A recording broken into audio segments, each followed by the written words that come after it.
सेन भूतभौतिकसृष्टयः तं नौमि परमात्मानं सच्चिदानंदविग्रहम्।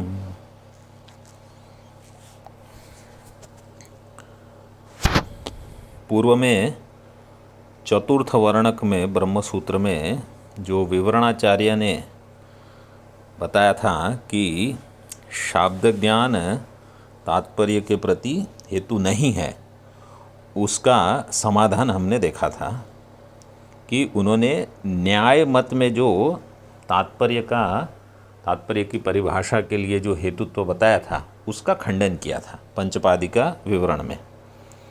अब दूसरा उसमें पक्ष बताते हैं। देखो पृष्ठ 255। अब रत्नकार आदि के मत से उपर्युक्त तात्पर्य निरसन परक विवरण ग्रंथ की उपपत्ति बताते हैं।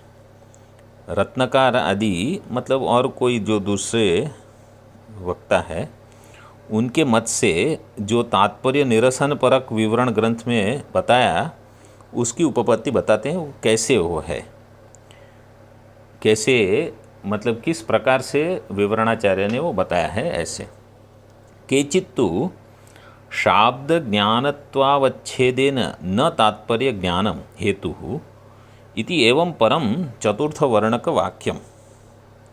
कोई कहते हैं कि ये चतुर्थ वर्णक तो आपको पता है ब्रह्मसूत्र में वर्णक आते हैं, जैसे अध्यास भाष्य में और प्रथम सूत्र को लेकर 4 वर्णक आते हैं इस प्रकार। तो केचित्तु शाब्द ज्ञानत्व अवच्छेदेन न तात्पर्य ज्ञानम हेतु, वहाँ कहते हैं कि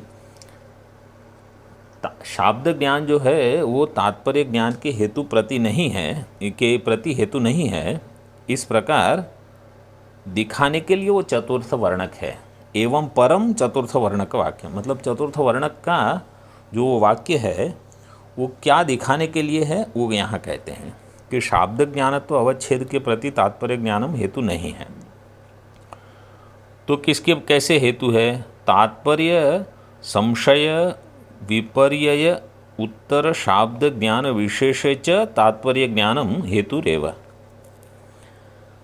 कि जहाँ पर संशय हो कि ये बताना चाहते हैं कि वो बताना चाहते हैं, या भ्रम हो या विपरीत ज्ञान हो, तो इस प्रकार जहाँ हो वहाँ तात्पर्य बताने के लिए शाब्द ज्ञान हेतु है। शाब्द ज्ञान विशेषे च तात्पर्य ज्ञानम हेतु एव, वहीं वहाँ पर वो हेतु बनेगा। इदम वाक्यम एतत् परम उत अन्य परम इति संशय, इस प्रकार का जब संशय हो कि ये वाक्य ये कहना चाहता है या और कुछ कहना चाहता है, इदम वाक्यम एतत् परम उत अन्यत् परम इति संशय तद विपर्यय च, और नहीं तो कहीं आपने विपरीत समझ लिया कि नहीं नहीं वो तो वही बताना चाहते हैं जो वो नहीं बताना चाहते हैं। जैसे भगवत गीता के ऊपर किसी ने समझो टीका लिख दी और कह दिया कि भगवत गीता कर्मयोग ही बताना चाहता है, तो अभी आप कहोगे कि ये क्या है, विपरीत हो गया ना। वैसे क्योंकि बहुत सारे लोग जहाँ कभी हो कर्मण्येवाधिकारस्ते, सीधे उनको एक ही श्लोक, वो भी पहला ही पाद आता है, पूरा श्लोक भी उच्चारण नहीं कर सकते, लेकिन भगवत गीता के ऊपर टिप्पणी करने में सबसे पहले खड़े हो जाएंगे। आता जाता पता नहीं होता कुछ, कर्मण्येवाधिकारस्ते, भगवान ने कहा है कर्म करो बस। और जब भी घर में से कोई संन्यास लेने के लिए तैयार होता है तो सारा समाज शुरू हो जाता है, अरे कर्म कौन करेगा, फिर ये कौन करेगा। जैसे उन्होंने कर्म इतना किया और कुछ समाज में कोई इससे फर्क पड़ गया, कुछ तो होता नहीं है। अन्य परम इति संशय तद विपर्यय च तद उत्तर वाक्यार्थ विशेष निश्चयस्य, तो इसमें जो उत्तर वाक्यार्थ का विशेष निश्चय मतलब बाद में जो वाक्य आते हैं उसका निर्णय उससे तात्पर्य निश्चय विना अनुपपत्ति है इत्याहो, कि बाद के वाक्य का निश्चय इस वाक्य का निश्चय किए बिना आप नहीं कर सकते। फिर मतलब अगर आपकी जब तक संशय निवृत्ति न हो कि आपने स्पष्ट वाक्य नहीं समझे, विपर्य नहीं अगर हट गया, तो उत्तर जो वाक्य है उसका विशेष निर्णय भी नहीं हो सकता, ऐसा कहते हैं कुछ लोग। मतलब हम जब अध्ययन करते हैं तभी यही है कि लघु में अगर आपको संज्ञा प्रकरण में ही ठीक कुछ समझ में नहीं आया तो मतलब प्रत्याहार क्या है वो अगर ठीक से समझ में नहीं आए, फिर पूरा लघु प्रत्याहार के ऊपर ही चलता है। और जो पहले के थोड़े शब्द हैं उनकी विभक्तियां अगर आपको ठीक नहीं समझ में आ गई कि ये क्या शब्द क्या है, तो पूरी लघु में आपको क्या समझ में आएगा फिर। कुछ लोग शाब्द ज्ञानत्व के अवच्छेद से यावत शब्द ज्ञान में तात्पर्य ज्ञान कारण नहीं है, एतत्परक वह चतुर्थ वर्णक में वाक्य है। तात्पर्य में संशय अथवा विपर्य भ्रम होने पर जो विशेष शाब्द बोध होता है उसमें जो तात्पर्य ज्ञान कारण होता है वह यह होता ही है। मतलब तात्पर्य में संशय अथवा विपर्य होने पर जो विशेष शाब्द बोध होता है उसमें तात्पर्य ज्ञान कारण होता ही है।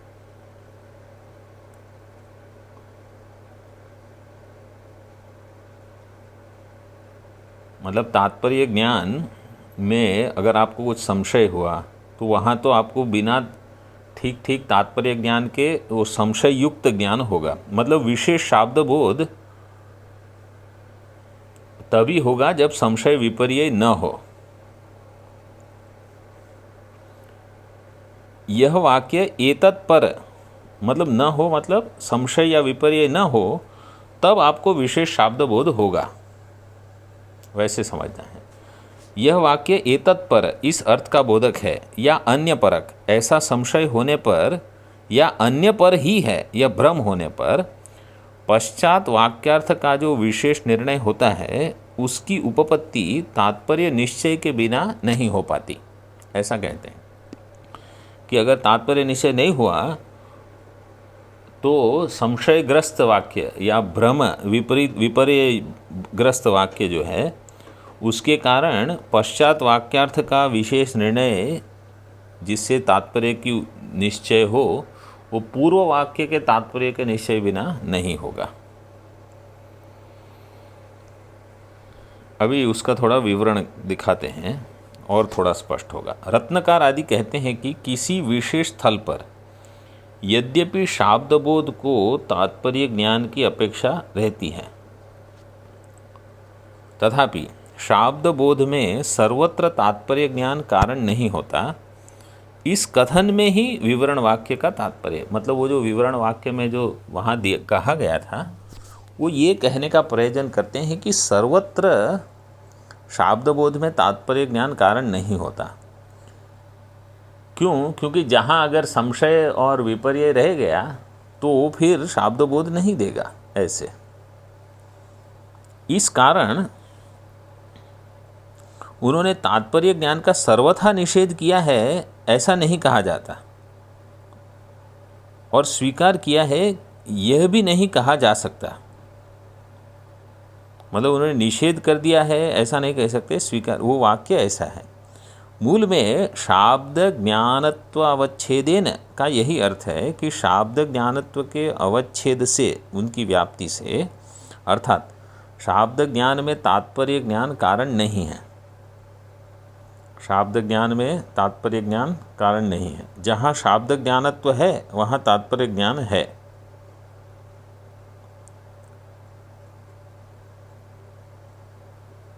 इस प्रकार उनकी शाब्द ज्ञानत्व और तात्पर्य ज्ञान की व्याप्ति नहीं है। ऐसी व्याप्ति उनकी नहीं है कि जहाँ जहाँ शाब्द ज्ञान है वो तात्पर्य ज्ञान से ही हुआ है। किंतु जहाँ वाक्यार्थ ज्ञान में इस वाक्य का यही अर्थ है या अन्य अर्थ है, ऐसा जब संशय होता है वहाँ तात्पर्य ज्ञान वाक्यार्थ ज्ञान में उपयोगी होता है। मतलब तात्पर्य ज्ञान कब उपयोग में आएगा कि जब आपको संशय होता है, जब आपको विपर्य होता है, भ्रम हो गया, तो तात्पर्य ज्ञान वहाँ आपको बताएगा कि नहीं नहीं इसको ऐसे देखना पड़ेगा। क्यों? क्योंकि तात्पर्य इनका इस चीज़ में है, ऐसे।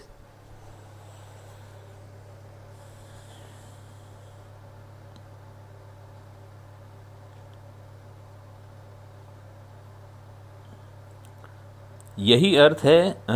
किंतु जहाँ वाक्यार्थ ज्ञान में इस वाक्य का यही अर्थ है या अन्य अर्थ है ऐसा संशय हुआ हो, वहाँ तात्पर्य ज्ञान का वाक्यार्थ ज्ञान में उपयोग होता है। किंवा वक्ता के आशय को न समझकर यदि विपरीत अर्थ किसी को भाषित हुआ हो तो उसकी निवृत्ति के लिए वहाँ पर उतना तात्पर्य ज्ञान उपयुक्त होता है। इतरत्र शाब्द ज्ञान होते हुए भी तात्पर्य ज्ञान वहाँ कारण नहीं होता। अर्थात स्थल विशेष पर तात्पर्य ज्ञान की शाब्दबोध में अपेक्षा होती है। मतलब कहीं कहीं कोई कोई जगह पर शाब्द ज्ञान के लिए तात्पर्य ज्ञान की अपेक्षा होती है, कहीं कहीं नहीं होती। समस्त शाब्दबोध तात्पर्य ज्ञान के पश्चात ही हो ऐसा नियम नहीं है। मतलब गाम आना है जो कह दिया, तो अभी आपको वहाँ तात्पर्य ज्ञान वगैरह क्या चाहिए? गाय लेके आओ। एक बार ये ऐसा हुआ कि सिद्धवाड़ी में आचार्य थे स्वामी सुबोधान जी, वो कुछ रामायण पे प्रवचन कर रहे हैं, तो कोई तबला लेके नहीं आया, ढोल लेके आया कोई बजाने के लिए। तो कोई ऐसे बजा रहा था, तो वहाँ हारमोनियम के साथ तबला ठीक जाता है, तो कोई हारमोनियम बजा रहा था। तो स्वामी जी ने कहा वो तबला क्या हो गया, ठीक है कि नहीं है, फट गया? तो बोले नहीं नहीं नहीं फटा है, ठीक है। बोले जाओ लेके लेके आने के लिए कह रहे हैं वो, आप मतलब वहाँ बैठ के उसके बारे में बता रहे हो, नहीं ठीक है वो वहाँ पड़ा है, अच्छा है। अरे तो वहाँ तो उसमें तो आपको मतलब क्या कहना चाहते हो वो तुरंत समझ में आ जाना चाहिए। ऐसे जैसे एक स्वामी थे, उनका सेवक था, तो स्वामी को कहीं जाना था, तो वहाँ ट्रेन के स्टेशन तक पहुँचे और फिर उनको याद आया कि अरे मैं टिकट तो वहीं टेबल पे छोड़ के आया। तो सेवक को बोला जाओ वहाँ भागो, वहाँ टेबल पे मेरी टिकट पड़ी है, जाओ। तो वो भागा, टेबल पे टिकट देख के वापस आया, बोले हाँ पड़ी है। तो टेबल पर टिकट पड़ी है, जाओ तो जाओ मतलब लेके आओ, देख के आने की क्या ज़रूरत है? ऐसे सेवक सैंधव माने। तो तात्पर्य ज्ञान में शाब्द ज्ञान की कारणता का निषेध करने में विवरण आचार्य का केवल यही अभिप्राय है कि हर बार आपको तात्पर्य ज्ञान की ज़रूरत नहीं है, कहीं कहीं ज़रूरत है, कहीं कहीं केवल शाब्द ज्ञान से ही बोध हो जाता है।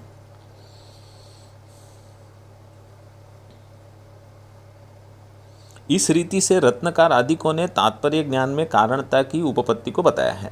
आहुहु कहकर ग्रंथकार ने उपर्युक्त समाधान पर अपनी अरुचि सूचित की है। मतलब ये जो धर्मराज अद्वैतेंद्र है वो कहते हैं केचित आहु, कोई कहते हैं। सिद्धांत लेश संग्रह में ऐसा बहुत आता है।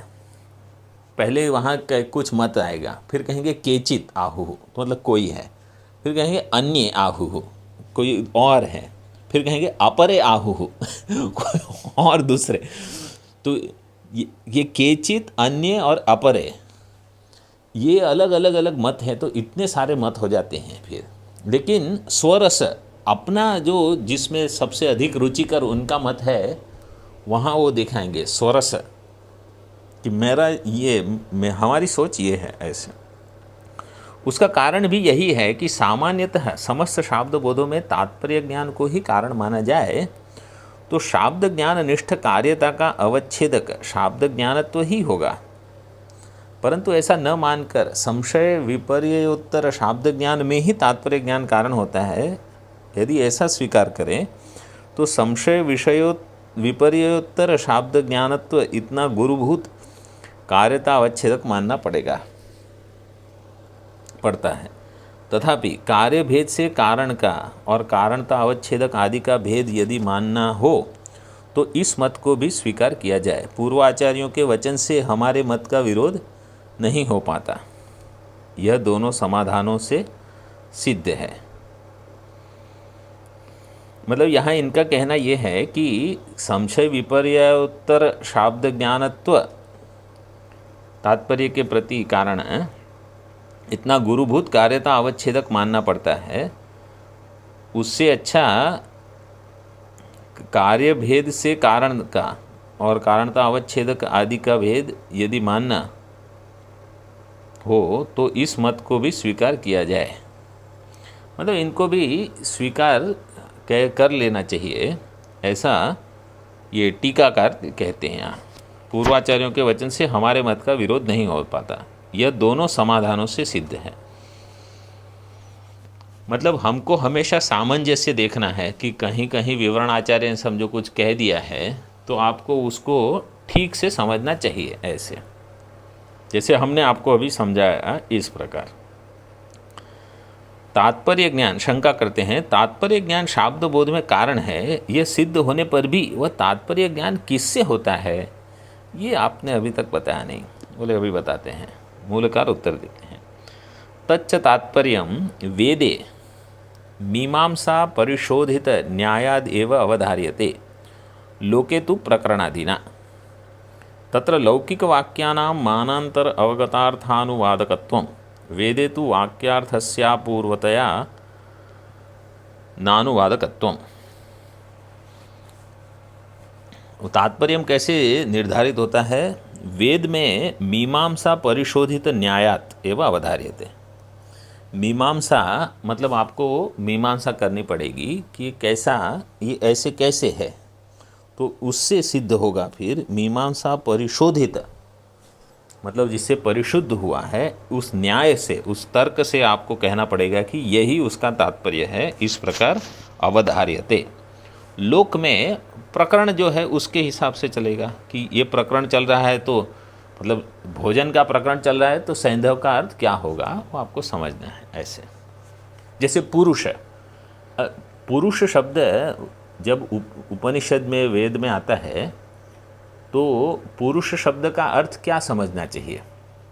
तो पुरुष स्त्री ऐसे हमेशा समझने की ज़रूरत नहीं है। वहाँ पुरुष से आत्मा अर्थ हो सकता है, पुरुष से चैतन्य अर्थ हो सकता है, पूरी शेते, पूरी शयनाद, पूर्णत्वाद, कुछ भी वैसे भी अर्थ होते हैं। तो पुरुष का अर्थ हमेशा पुरुष मतलब मैन। और ये लोग बताते हैं कि ये क्या आप शास्त्र में हमेशा पुरुष पुरुष करते हो, स्त्री को तो छोड़ ही दिया। अरे आप संदर्भ तो देखो पहले, क्या वो कहना चाहते हैं। ऐसे ही मतलब इनको मीमांसा नहीं करते, उनको केवल ऐसे उटपटांग कुछ करते रहना है।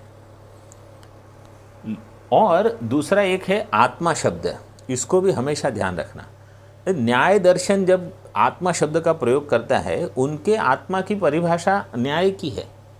मीमांसा वाले जब आत्मा शब्द का प्रयोग करेंगे तो अपने समझ जो है उनकी, उस हिसाब से आत्मा शब्द का प्रयोग करेंगे।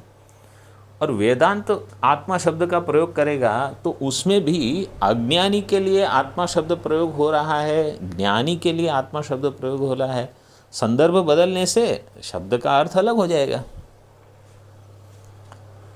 लोक में प्रकरण से, लोके तु प्रकरणादीना, वो तो जो प्रकरण चल रहा है प्रकृत अर्थ। तत्र लौकिक वाक्यानाम, लौकिक वाक्य जो है मानांतर अवगतार्थानुवादकत्वम। लौकिक वाक्य जो है ये बहुत महत्वपूर्ण सिद्धांत यहाँ दिया है। लौकिक वाक्य में मानांतर अवगतर अर्थत्व है, इसलिए वो अनुवादक वाक्य होंगे। जैसे दृष्टांत क्या है? नद्याः तीरे पंच फलानि सन्ति। आप कहो नदी तीर में 5 फल है, मतलब वृक्ष में 5 फल लटक रहे हैं या जो भी है। तो जब ये वाक्य सुनते हैं तो ये शब्द प्रमाण है, शब्द से ज्ञान होना चाहिए। होता है कि अच्छा वहाँ पेड़ पे फल लटकते हैं, लेकिन ये वाक्य सत्य है कि नहीं ये कैसे समझेगा? तो कोई जाके वहाँ देखेगा कि हाँ हाँ है, यहाँ 5 फल लटक रहे हैं। कोई कहेगा कि हरिद्वार में अभी बहुत लोग आए हैं कुंभ के लिए, समझो 2 लाख लोग आए हैं। अब आपने वाक्य तो सुन लिया, अब 2 लाख लोग देखने कौन गया है? तो कोई कहेगा कि नहीं हमने प्रत्यक्ष देखा है, कोई कहेगा कि नहीं इतनी ट्रेन आई, एक ट्रेन में इतने लोग आ सकते हैं, तो कुल मिला के इतने लोग आए होंगे, ये अनुमान किया। तो मतलब किसी और प्रमाण से, प्रत्यक्ष या अनुमान से वो शब्द बोध जो है, शब्द प्रमाण का ज्ञान, उसका आप दूसरी तरह से ज्ञान कर सकते हो। इसलिए शब्द ज्ञान जो है वाक्यार्थ वो अनुवादक वाक्य होगा। लौकिक वाक्य में ये हकीकत है। लौकिक वाक्यानाम मानांतर अवगतार्थानुवादकत्व। तो कोई यही सोचता है कि अच्छा वेद ने भी कह दिया कि मैं ब्रह्म हूँ, तो वेद वाक्य भी जैसे शब्द वाक्य से अपरोक्ष ज्ञान नहीं होता, उनका ये कहना है। कैसे? कि लौकिक वाक्यवत, लौकिक वाक्य में वाक्य से अपरोक्ष ज्ञान नहीं होता, आपको अपरोक्ष के लिए फिर और कुछ करना पड़ता है। जैसे नदी तीर जाओ या हरिद्वार जाके देखो, तो यहाँ पर भी अहम ब्रह्मास्मि मैंने सुन लिया, अपरोक्ष बोध नहीं हुआ। अब क्या करना पड़ेगा? अब समाधि लगाओ, मतलब तो समाधि में ज्ञान होगा, ऐसे मानते हैं। तो यहाँ कह दिया, देखो वेदे तु वाक्यर्थस्य अपूर्वतया न अनुवादकत्व। वैदिक वाक्य जो है वो अपूर्व वाक्य है, मतलब वो ये बताते हैं जो और किसी प्रमाण से ज्ञात नहीं होगा, इसी को तो अपूर्व कहते हैं। अगर किसी और प्रमाण से ज्ञात हो गया तो वेद प्रमाण नहीं रहा। जैसे अगर किसी ने मुझे कहा कुछ और मैंने आँख से देख लिया, तो आँख से मैंने जो देखा वो प्रबल हो गया, तो फिर जिसने मुझे कहा वो निर्बल हो गया, उसका कोई मतलब नहीं रहा। तो अगर वेद ने कहा कि मैं ब्रह्म हूँ और मैं फिर और किसी प्रमाण को ढूंढ रहा हूँ कि मुझे कोई और प्रमाण बताएगा कि मैं ब्रह्म हूँ, तब मैं मानूंगा कि मैं ब्रह्म हूँ, तो आपका क्या होगा? आप जीवन भर रुके रहोगे, क्योंकि और कोई प्रमाण आपको ये नहीं बताएगा कि आप ब्रह्म हो, ये केवल वेद ही बताएगा। तो लोगों को ये भ्रांति रहती है कि थियरी तो हमने पढ़ ली 2 साल या 5 साल, जितने भी साल पढ़ो, लेकिन अभी प्रैक्टिकल करना है। तो ये जो प्रैक्टिकल वाला है ना, कि आपने साइंस की कक्षा में पढ़ लिया कि विज्ञान में कि हाइड्रोजन और ऑक्सीजन ऐसे सल्फ्यूरिक एसिड से कुछ करने से वो होगा, तो अभी तो पेपर के ऊपर हमने नोट कर लिया है कि ऐसे होगा। अब क्या है, अब वहाँ जाके कुछ लेबोरेटरी में प्रैक्टिकल करेंगे तो ये होगा, तब हम कहेंगे हाँ ये अब मेरा अनुभव हो गया। तो अब ब्रह्मन का भी अभी प्रैक्टिकल उसको एक ट्यूब में डालकर अग्नि से जलाओ थोड़ा, तो उसमें से फिर वायु निकलेगी कुछ, ऐसे थोड़ी होता है प्रैक्टिकल। ब्रह्म तो मैं हूँ बस। अगर आपको समझ में नहीं आया श्रवण से तो क्या है, तो और श्रवण करो, और क्या। और श्रवण करके भी नहीं हुआ तो और श्रवण करो। साधन चतुष्टय की इतनी कमी है कि आपको श्रवण से नहीं समझ में आया, बस वहाँ इसलिए कहा कि जिसको साधन चतुष्टय है उसको ज्ञान हो जाएगा, जिसको साधन चतुष्टय नहीं है उसको ज्ञान नहीं होगा।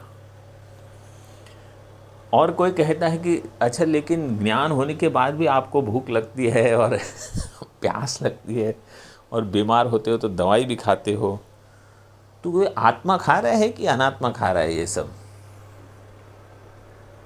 ये सब अनात्मा में है। आपको त्वम पद का लक्ष्यार्थ समझ में नहीं आया तो आप वाच्यार्थ को मिला रहे हो हर बार, आपकी गलती है उसमें।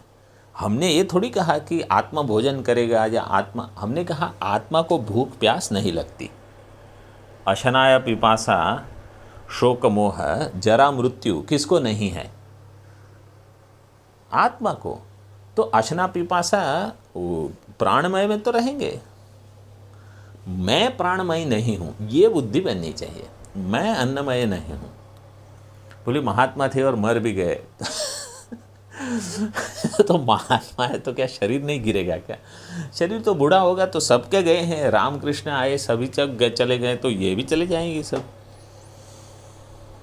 तो ये बहुत महत्वपूर्ण है कि वेद के जो वाक्य हैं वो अपूर्व है, इसलिए वहाँ अनुवादकत्व नहीं है कि कहीं और भी सुन लिया अब ये अनुवाद कर रहे हैं उसका।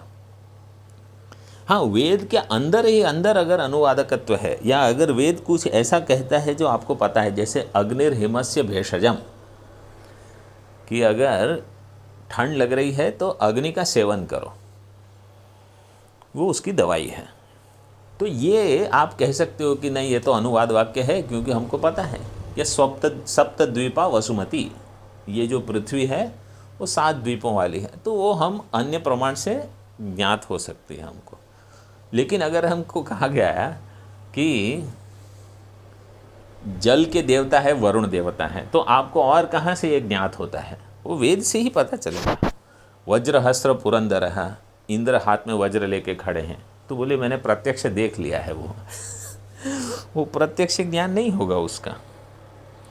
नहीं, वो कोई कहते हैं कि मैंने अमर चित्र कथा में वो पढ़ा अरे लेकिन अमर चित्र कथा में आया कैसे वो? तो फिर मतलब प्रमाण वहाँ है। चलो आगे आए देखो। और वह तात्पर्य वेद वाक्यों में मीमांसा के द्वारा परिशोधित न्याय से ही निश्चित होता है, परंतु लौकिक वाक्यों में प्रकरणादिकों से तात्पर्य का निश्चय होता है। तत्र लौकिक वैदिक वाक्यों में से लौकिक वाक्य तो प्रमाणांतरों से ज्ञात हुए अर्थ का ही अनुवाद करते हैं, परंतु वैदिक वाक्यों का अर्थ प्रमाणांतर से अज्ञात होने के कारण अनुवाद रूप नहीं होता। लौकिक और वैदिक भेद से शब्द के 2 प्रकार हैं। वैदिक वाक्यों के तात्पर्य का निश्चय पूर्वोत्तर मीमांसा रूप पूजित विचार। देखो, मीमांसा का अर्थ क्या है? पूजित विचार से सिद्ध। ये हमने बताया है, ये सब आपको पता नहीं याद होगा कि नहीं। विचार से, हाँ अच्छा, विचार से सिद्ध हुए निर्दुष्ट न्यायों के द्वारा ही होना चाहिए। बिना मीमांसा के वेदों का यथार्थ तात्पर्य ज्ञात होना संभव ही नहीं। मीमांसा के बिना वेदों का तात्पर्य ज्ञात नहीं होगा। वेदों के पूर्वोत्तर कांडों के तात्पर्य निर्णयार्थ ही पूर्वोत्तर मीमांसाएं प्रवृत्त हुई है।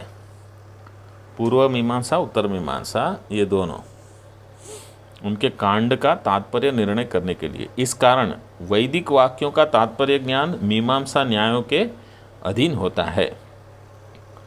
लौकिक वाक्यों का तात्पर्य प्रकरण आदिकों से ज्ञात होता है। उदाहरण, देवः प्रमाणम, अगर ये वाक्य आता है, ये राज प्रकरण में पठित होने से यहाँ देव शब्द का अर्थ राजा में तात्पर्य है, ये निश्चित होता है। देव प्रमाण तो देवता के बारे में है कि राजा है, ऐसे।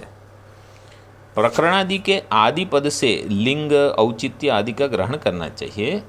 इस विषय में अभियुक्तों का वचन है, अर्थात प्रकरणात् लिंगाद औचित्याद देशकालतः शब्दार्थास्तु विभिद्यन्ते न स्यादेव न रूपादेव केवलात्। केवल शब्द को समझ के आप कहोगे कि नहीं ये अर्थ है, उसका प्रकरण, लिंग, उसका औचित्य, देश काल, ये सब को लेकर शब्दार्थाः विभिद्यन्ते, तो केवल शब्द स्वरूप से शब्दार्थ नहीं होगा, वो ज्ञान नहीं होगा। शब्दार्थ में भेद नहीं होता, मतलब शब्द का तो वही अर्थ है, लेकिन इस प्रकरण में इसका ये अर्थ है, ऐसे समझना है। जैसे हमने दृष्टांत दिया था आत्मा शब्द, वैसे लौकिक और वैदिक वाक्यों में एक विशेष यह भी है कि लौकिक वाक्य जिस अर्थ को बताते हैं वो प्रत्यक्षादि अन्य प्रमाणों से अवगत ज्ञात ही रहता है। लौकिक वाक्य जिसको बताते हैं वो प्रत्यक्षादि अन्य प्रमाणों से ज्ञात ही रहता है, अपूर्व नहीं होता। इस कारण लौकिक वाक्यों में सिद्ध वस्तुओं का अनुवादकत्व ही रहता है।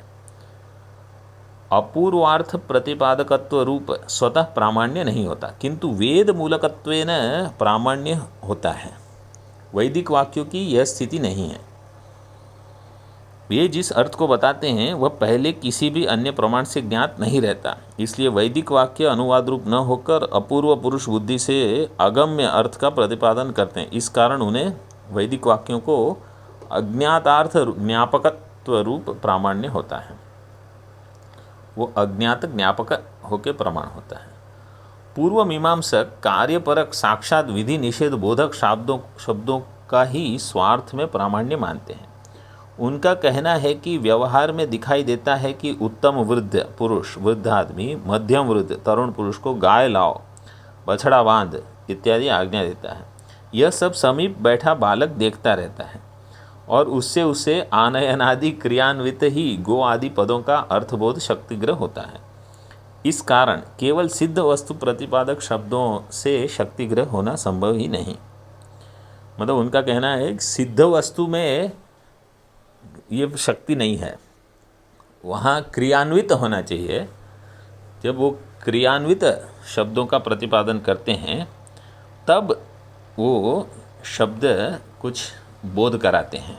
इसलिए जैसे अगर घर में बच्चा बैठा है और बोल रहे हैं, पिताजी समझो मतलब वृद्ध तरुण को बोल रहे हैं कि गंगा एक पवित्र नदी है, हिमालय एक सुंदर पर्वत है, तो वो छोटा जो बच्चा है जिसको अभी तक उतनी समझ नहीं आई, उसको कुछ समझ में नहीं आएगा। लेकिन अगर कहा कि गाय लेके आओ और वो गाय लेके आए तो छोटे बड़े तुरंत उसको समझ में आएगा कि अच्छा ये गाय लाना मतलब गाय शब्द से इस पशु का नाम लिया गया है, आनय का अर्थ ये है, क्योंकि वहाँ वो ध्यान दे रहा है कि कुछ क्रिया हो रही है। इसलिए तो इसी अभिप्राय से उन्होंने आमनायस्य क्रियार्थत्वाद अनर्थक्यम अतदर्थानाम कहा है।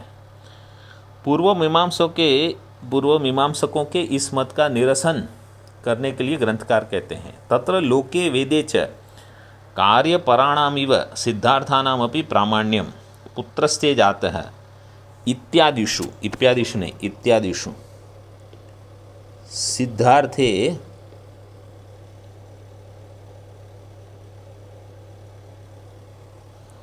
अपि पदानां सामर्थ्यावधारणात् लोक में और वेद में जो कार्यपरायण वाक्य है, कार्यपराणाम मतलब जो इसमें कार्यपरक वाक्य है, कार्यपराणाम इव सिद्धार्थानाम अपि प्रामाण्यम। हम कहते हैं कि सिद्ध अर्थ जो है, हमारा कहना है कि जैसे कार्य अन्वित वाक्य है उनका वहाँ शब्द बोध होता है, इसी प्रकार सिद्ध बोधक वाक्य से भी ज्ञान होता है। जैसे पुत्रस्ते जाता है, तुम्हें पुत्र हुआ है, तो इत्यादिषु सिद्धार्थे अपि पदानाम सामर्थ्य अवधारणात्, उन पदों का भी अवधारण कर सकते हो। अतएव वेदांत वाक्यानाम ब्रह्मणि प्रामाण्यम, क्योंकि वेदांत वाक्य वो कार्यबोधक नहीं है, वो कैसे हैं? सिद्ध बोधक हैं, सिद्ध वस्तु का बोध कराते हैं। देखो ये सिद्ध वस्तु मतलब मैं ब्रह्म हूँ, ये सिद्ध है। जैसे अग्नि उष्ण है, ये सिद्ध है, ऐसे मैं ब्रह्म हूँ, ये सिद्ध है। अग्नि के उष्णता का प्रत्यक्ष प्रमाण से भी ज्ञान हो सकता है, मेरे ब्रह्मत्व का और किसी प्रमाण से ज्ञान नहीं हो सकता।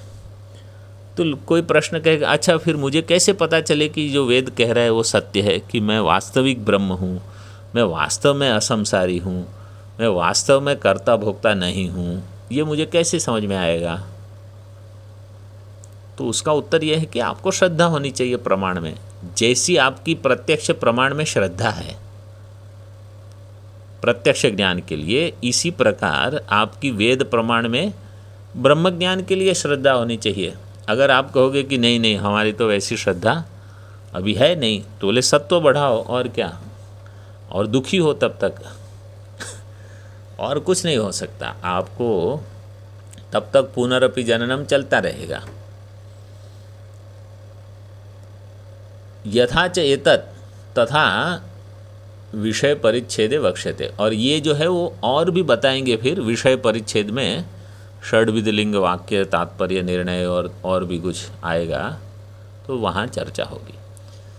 तत्र लोक और वेद में कार्यबोधक शब्दों के समान सिद्धार्थ बोधक शब्दों में ही प्रामाण्य होता है, क्योंकि तुम्हें पुत्र हुआ है इत्यादि वाक्यों में सिद्ध अर्थ का ही प्रतिपादन होने पर भी उनके पदों के सामर्थ्य का निश्चय हम कर पाते हैं।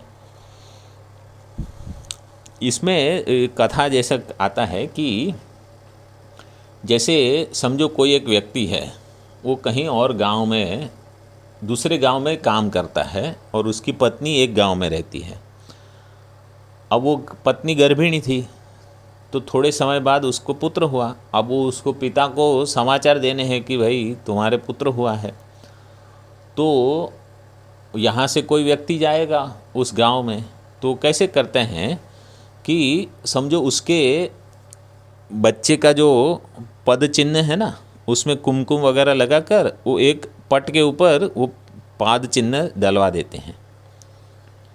और उसको पता तो था कि पत्नी गर्भिणी थी, तो अब वो ये जो व्यक्ति है एक गांव से दूसरे गांव जाता है ये पाद चिन्ह लेके पट से, उसके साथ समझो और एक दूसरा व्यक्ति जा रहा है जो संस्कृत भाषा नहीं जानता, ठीक है।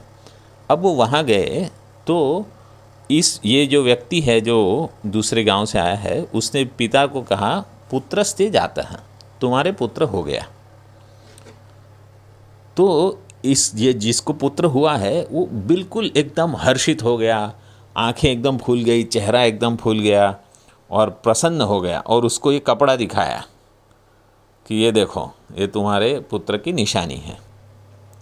तो जो उसके साथ में जो व्यक्ति है जिसको संस्कृत नहीं आती है या जो भी भाषा में बताया वो भाषा उसको नहीं आती, पुत्रस्ते जाता है उसको समझ में नहीं आया शब्द, लेकिन उसने देखा कि कुछ तो इसने सुनाया जिससे ये अति आनंदित हो गया। और उसको पता है कि वहाँ उस गांव में इसको एक लड़का हुआ है, तो उसको समझ में आता है कि अच्छा इसने उसको ये समाचार दिए पुत्रस्ते जाता। तो जैसे वहाँ गाम आनय शब्द से बोध हो गया कि वहाँ आनयन क्रिया है, पुत्रस्ते जात में कोई क्रिया नहीं है, फिर भी बोध हो जाता है केवल सुन के। तो जिस व्यक्ति को शब्द का भाषा का ज्ञान है उसको तो हो ही जाता है, जिसको भाषा का ज्ञान नहीं भी था लेकिन वो संदर्भ देख के वो समझ लेता है, अच्छा इसने ये कहा तो ये शब्द का ये अर्थ है, वो समझ में आता है। कि उससे क्या होता है कि पद की जो शक्ति है उसका निश्चय उसने कर लिया। वो ये यहाँ दिया है कि सिद्ध अर्थ का ही प्रतिपादन होने पर भी उनके पदों के सामर्थ्य का, उसकी शक्ति का निश्चय हम कर पाते हैं। जैसे अब हम समझो 3 लोग भोजन के लिए बैठे हैं, ठीक है, और किसी ने कहा मुझे राम रस दो। राम रस पता है? हाँ, राम रस दो। तो नमक लेके आया, तो आपको अभी क्या समझ में आएगा? ये राम रस है, ये नमक है। ये अभी केवल शब्द से नहीं तो कहेगा कि अच्छा इसमें राम रस ज़्यादा है, इसमें ज़्यादा पड़ गया है राम रस। अभी इसमें राम रस ज़्यादा पड़ गया, इसमें क्रिया तो है नहीं। राम रस लेके आओ, उसमें तो क्रिया है, इसमें राम रस ज़्यादा है। तो अभी आपने वो सब्जी खाई तो आपको नमकीन लगी, तो आपको समझ में आ गया अच्छा ये राम रस ज़्यादा है, मतलब नमकीन है ये, वो कहना चाहते। तो शब्द की शक्ति का ज्ञान हो जाता है।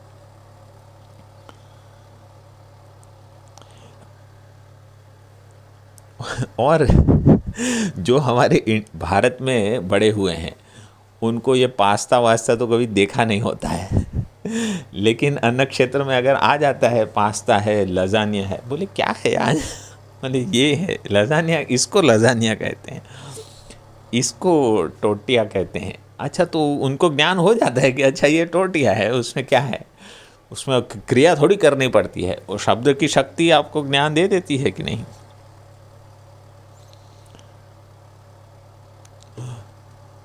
चाइनीज वगैरह वगैरह।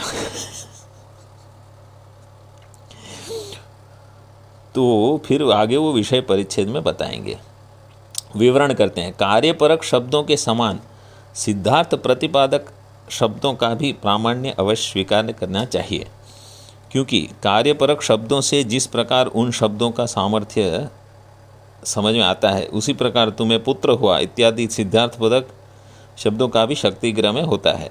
पुत्र से जाता है, किसी को कहने पर सुनने वाले की मुद्रा प्रसन्न होती है, वैसे ही कन्या ते गर्भिणी जाता, तेरी कन्या अविवाहित पुत्री गर्भिणी हो गई है। इस वाक्य को सुनते ही श्रोता की मुख मुद्रा अप्रसन्न दिखती है। इस मुख प्रसाद और मुख मालिन्य रूप लिंग से उसके हर्ष विषाद का अनुमान होता है।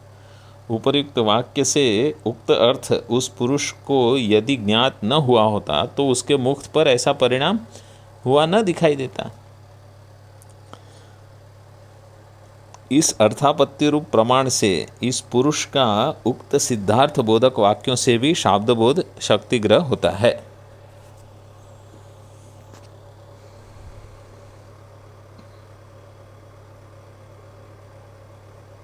तस्मात् कार्यपरक शब्दों के शक्तिग्रह के समान सिद्धार्थक पदों का भी शक्तिग्रह स्वीकार करना चाहिए, जिससे सिद्धार्थक पदों में भी प्रामाण्य अर्थात एवं सिद्ध हो जाता है। जैसे कार्यपरक शब्द है वो वहाँ शक्तिग्रह होती है, वैसे सिद्धार्थक मतलब सिद्ध अर्थ येषां ते पदानां सिद्धार्थक पदानां शक्तिग्रह स्वीकरणीय, जिससे सिद्धार्थक पदों में भी प्रामाण्य अर्थात एवं सिद्ध हो जाता है, क्योंकि वो भी प्रमाण वाक्य है। क्योंकि जैसे कार्यपरक वाक्य से परमात्मक यथार्थ ज्ञान पैदा होता है, वैसे ही सिद्धार्थ बोधक वाक्य से भी परमात्मक ज्ञान पैदा होता है, अर्थात उसके प्रमाकरणत्व रूप प्रामाण्य का कोई निषेध नहीं कर सकता।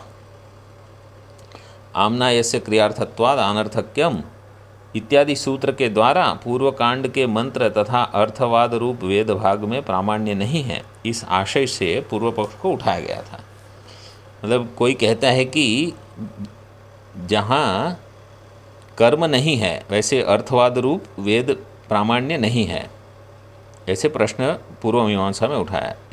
इस कारण स्वतंत्र फल रहित मंत्रादि में विधि शेषत्वेन प्रामाण्य के प्राप्त न होने पर भी समस्त अनर्थ निवृत्ति रूप प्रयोजन फल से युक्त ब्रह्म प्रतिपादक उपनिषद वाक्यों में प्रामाण्य सिद्ध होता है। तस्मात् लौकिक एवं वैदिक दोनों शब्दों को कार्य और सिद्ध दोनों अर्थों में प्रामाण्य होता है। वेदांत वाक्यों की केवल कार्य संस्पर्श रहित ब्रह्म बोधकत्व कैसे होता है और उनका ब्रह्म रूप अर्थ में ही समन्वय किस प्रकार होता है, यह सब विषय परिच्छेद में ग्रंथकार सविस्तर बताएंगे। अतः वेदांत ब्रह्म ज्ञान का विधान करने के लिए है, ऐसी शंका नहीं करनी चाहिए। मतलब वेदांत ब्रह्म ज्ञान का विधान नहीं करता, वहाँ विधि नहीं है। विधान का अर्थ यहाँ यह है कि आपको वहाँ विधि बताते हैं कि एतत् करणीयम, ऐसे। तो यहाँ आत्मावारे द्रष्टव्य जो है वो द्रष्टव्य विधि वाक्य नहीं है। स्वाभिमत वेद प्रामाण्य की स्थापना करने के लिए प्रथम नैयायिक और पूर्व मीमांसकों के तद विषयक मतों को बताते हैं। तत्र वेदानां नित्य सर्वज्ञ परमेश्वर प्रणीतत्वेन प्रामाण्यम इति नैयायिकाः, वेदानां नित्यत्वेन निरस्त समस्त पुंदूषणतया प्रामाण्यम इति अध्वर मीमांसकाः। न्याय मत क्या कहता है कि वेदानां नित्यत्व, वेद नित्य है और उसका प्रामाण्य क्यों है? क्योंकि नित्य सर्वज्ञ परमेश्वर प्रणीत होने से परमात्मा ने दिए हैं, इसलिए वो परमात्मा नित्य है, परमात्मा सर्वज्ञ है, इसलिए वेद प्रमाण है, वो न्याय वाले कहते हैं। पूर्व मीमांसा, ये अध्वर मीमांसा का मतलब, अध्वर मतलब यज्ञ, मतलब जो यज्ञ याग आदि की मीमांसा करते हैं पूर्व मीमांसा, उनका कहना क्या है? वेदानाम नित्यत्वेन वेदों का नित्यत्व क्यों है? निरस्त समस्त पुंदूषणतया प्रामाण्यम। वेद नित्य है, नित्यत्व है ना, मतलब एक वेद नित्य भी है, और जो पुरुष बुद्धि में दोष रहते हैं वो क्या है? 4 दोष हैं: भ्रम, प्रमाद, कर्ण अपाटव, विप्रलिप्सा। तो निरस्त समस्त पुम दूषणतया प्रामाण्यम, वो ऐसे मानते हैं कि वो प्रमाण है अध्वर्मीमांसा का। वेदांत अस्माकं तु मते, वेदांत मत क्या है? अस्माकं तु मते वेदो न नित्य उत्पत्ति मत्वाद। हम वेद को उत्पत्तिमान मानते हैं, इसलिए नित्य नहीं मानते, लेकिन हम प्रामाण्य मानते हैं। वेद प्रमाण मानते हैं लेकिन नित्य नहीं मानते। पूर्व मीमांसक नित्य भी मानते हैं और प्रमाण भी मानते हैं। ऐसे हम क्यों नहीं मानते इसकी नित्य, क्यों उत्पत्तिवान मानते हैं? उत्पत्तिमत्वं च अस्य महतो भूतस्य निश्वसितम एतद् यदृग्वेदो यजुर्वेद सामवेदो ह्यथर्वणः। ये जो वाक्य है बृहदारण्यक का इत्यादि श्रुते है, इस पर ब्रह्मसूत्र के 3रे सूत्र में यह उसका विषय वाक्य है। इसका अर्थ बताते हैं। तत्र लोक तथा वेद, इनमें से वेदों को नित्य सर्वज्ञ ईश्वर के निर्मित होने से प्रामाण्य है, ऐसा नैयायिक कहते हैं। वेद नित्य उत्पत्ति रहित होने से उनमें पुरुष सुलभ किसी प्रकार के दोष न, पुरुष सुलभ दोष, पुरुष सुलभ मतलब पुरुष में तो आसानी से मिल जाते हैं, ये भ्रम मिल जाता है, मतलब आपको समझ में ही नहीं आ रहा है, ये भ्रम पुरुष सुलभ है। प्रमाद पुरुष सुलभ है, वो कहना कुछ चाहते हैं, मुंह से कुछ और ही निकल गया, ये सुलभ है हमारे लिए, वो पुरुष सुलभ है। भ्रम प्रमाद। और करण अपाटव, करण अपाटव मतलब कि इंद्रियों की बहुत कम क्षमता है, तो आगे दूर पर पुरुष चल रहा है कि स्त्री चल रहा है आपको पता नहीं चला, कुछ चल रहा है इतना समझ में आएगा। और मतलब पेड़ है, एक पेड़ है, 2 पेड़ है, या क्या है वो समझ में नहीं आता। क्यों? करणों का वहाँ अपाटव मतलब उनकी पटुता इतनी नहीं है, उतने शार्प नहीं है। और विप्रलिप्सा मतलब आपके राग द्वेष इतने हैं कि शास्त्र जो कहना चाहता है वो आप जानते हुए भी आप कुछ और बोल दोगे। क्यों? क्योंकि आपका स्वार्थ कहीं और है। ये पुरुष में अत्यंत सुलभ है ये सब। तो इसके कारण पुरुष के वाक्य जो है वो इतने प्रमाण नहीं होते। इसलिए वेद में अगर कहा कि आप ब्रह्म हो तो वेद ही प्रमाण है। ये विचार जो है ना, ये बहुत सुंदर विचार होता है हमारे शास्त्र में। आनंद का विषय है ये समझने का। तो वेद कहीं आपको कुछ और तो कहेगा नहीं, आपके भले के लिए ही कहेगा। क्योंकि और जो कोई है अत्यंत विशुद्ध अगर पुरुष नहीं है, सत्व प्रधान, तो वो जो भी कहेंगे उसमें कुछ न कुछ उनका खुद का राग द्वेष मिला हुआ रहेगा। ये होता है।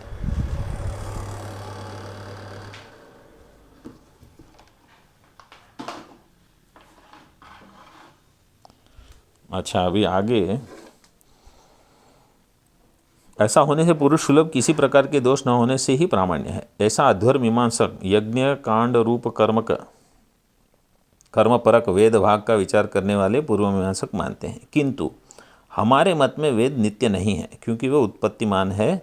यह जो ऋग्वेदादि है वह इस महद्भूत का निश्वसित है इत्यादि श्रुति से उनका उत्पत्ति मत्व सिद्ध होता है। उसका विवरण करते हैं। इनमें से प्रथम लक्षण नैयायिकों का है। वेद नित्य एवं सर्वज्ञ परमेश्वर के प्रणीत होने से उन्हें प्रामाण्य है, वह उनका मत है। ये उनका मत है। कर्ता के दोष से उनमें अप्रामाण्य की कोई शंका न करे, इसलिए वेदों के परमेश्वर प्रणीत होने पर भी वह वेदकर्ता परमेश्वर सर्वज्ञ होने के कारण कर्तृदोष प्रयुक्त अप्रामाण्य उनमें प्राप्त नहीं होता। क्योंकि जीव सर्वज्ञ नहीं है, इसमें कर्तृदोष वहाँ रहेंगे। यह बात सर्वज्ञ विशेषण से सूचित की है। सर्वज्ञत्व मनु आदि स्मृतिकारों में भी होने से तत्प्रणीत ग्रंथों का भी प्रामाण्य प्राप्त हो सकता है। इसलिए परमेश्वर को नित्य विशेषण दे दिया कि वो नित्य भी है और सर्वज्ञ भी है। मनुवादियों के सर्वज्ञ होने पर भी वे नित्य न होने से उपयुक्त शंका ही नहीं उठ सकती। मतलब जो श्रुति ग्रंथ और स्मृति उसको अलग कर दिया, मनुस्मृति होती है और श्रुति का प्रमाण का स्तर अलग है। प्रणीतत्व के कहने से वेदांती और नैयायिक के मतों में वैलक्षण्य सूचित कर दिया गया। वेदांत मत से वेदों में उत्पत्ति मत्व के होने पर भी वेद उत्पन्न हुए हैं यह स्वीकार करने पर भी वे अन्य कल्प की आनुपूर्वी से विजातीय आनुपूर्वीय युक्त एवं ईश्वर प्रणीत है, यह नैयायिक का कथन वेदांतियों को मान्य नहीं है। नैयायिक कहते हैं कि पहले की आनुपूर्वी अलग है, अभी की आनुपूर्वी अलग है। वेदांती ये नहीं मानते, हम कहते हैं आनुपूर्वी वही है। मतलब देखो, पूर्व कल्प के वेद का अनुक्रम भिन्न है और ईश्वर निर्मित इस कल्प के वेद का अनुक्रम अत्यंत विलक्षण है, ऐसा नैयायिक मानते हैं। यह अद्वैत वेदांतियों को सम्मत नहीं है। वे आकाशादिकों के समान वेदों की उत्पत्ति मानते हैं, वे मतलब हम, किंतु उनकी मतलब वेद की आनुपूर्वी पूर्व कल्प की आनुपूर्वी के समान ही होती है, ये सिद्ध करते हैं। अभी हम इसको यहीं तक रखते हैं आज, ठीक है। ओम पूर्णमदः पूर्णमिदं पूर्णात् पूर्णमुदच्यते पूर्णस्य पूर्णमादाय पूर्णमेवावशिष्यते। ओम शांति शांति शांति। शंकरं शंकराचार्यं केशवं बादरायणं सूत्रभाष्यकृतौ वन्दे भगवन्तौ पुनः पुनः। ईश्वरो गुरुरात्मेति मूर्तिभेदविभागिने व्योमवद्व्याप्तदेहाय दक्षिणामूर्तये नमः। ओम शांति शांति शांति।